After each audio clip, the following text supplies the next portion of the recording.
Саламатсыздар ма? Менің есімім Дархан. Астана қаласындағы Сенім футбол клубының иесі және бас бапкерімін. Бұл видеоны мен футболға қызығатын жандарға арнап жазып отырмын. Бүгін мен сіздерге біздің мектептің мақсаты мен стратегиясы, футболдың баланың өміріне әсері, өз-өзіне сенімділік пен дене дамуы туралы және кәсіби футболшы болудың жолын айтып берем. Бала футболға ең алдымен қызыққаннан ғана келеді. Бұл өте маңызды. Ата-анасының немесе бапкердің арманы үшін келмейді. Сондықтан біз ең бірінші осы махаббатты сақтап қалуымыз керек. Біздің мақсат тек футбол үйрету емес, балаға өмірге қажет жақсы қасиеттер беру.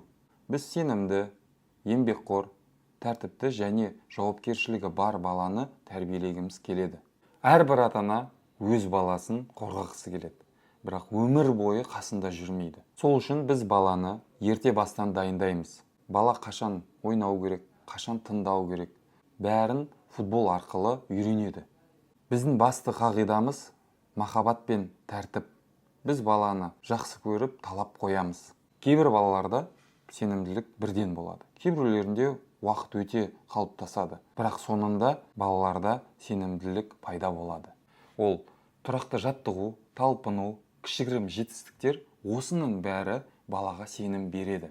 Балада 14 жасқа дейін қандай ой қалыптасса, ол өмір бойы солай өмір сүреді. Мен істей аламын деген оймен өссе, бала көп жетістіктерге жетеді.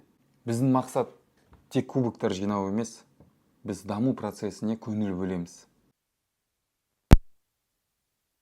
Ойын интеллектісінде де дамытамыз. Қиын жағдайда дұрыс шешім қабылдау, сабыр сақтау, дұрыс позиция таңдау. Осының бәрі футболшының кішкентай кезінен қалыптасады. Физикалық және менталдық даму үшін үш нәрсе керек. Біріншісі техника. Оны 13-14 жасқа дейін үйрету керек. Одан кейін қиын болады. Екіншісі ойын интеллектісі. Қиын жағдайда дұрыс шешім қабылдау. Үшіншісі тәртіп пен тұрақтылық. Физикалық және менталдық даму үшін үш нәрсе керек. Біріншісі ол техника. Оны 13-14 жасқа дейін үйрену керек. Одан кейін қиын болады. Екіншісі ойын интеллектісі. Қиын жағдай кезде дұрыс шешім қабылдау. Үшіншісі тәртіп пен тұрақтылық. Тұрақты еңбек пен дұрыс орта оған әсер етеді. Егер бала 8-9 жасынан бастап 13-14 жасқа дейін осының бәрін үйреніп алса, мен өз жұмысымды дұрыс атқардым деп ойлаймын. Одан кейін баланың өмірі өз қолында.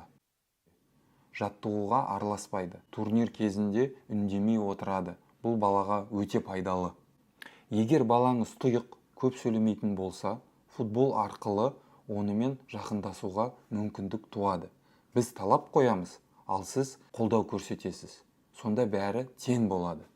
Егер балаңызды пробный жаттығуға әкелгіңіз келсе, біз әрқашан ашықпыз. Ең бастысы, бала футболды жақсы көріп келсе, біз оған дұрыс жол көрсетеміз.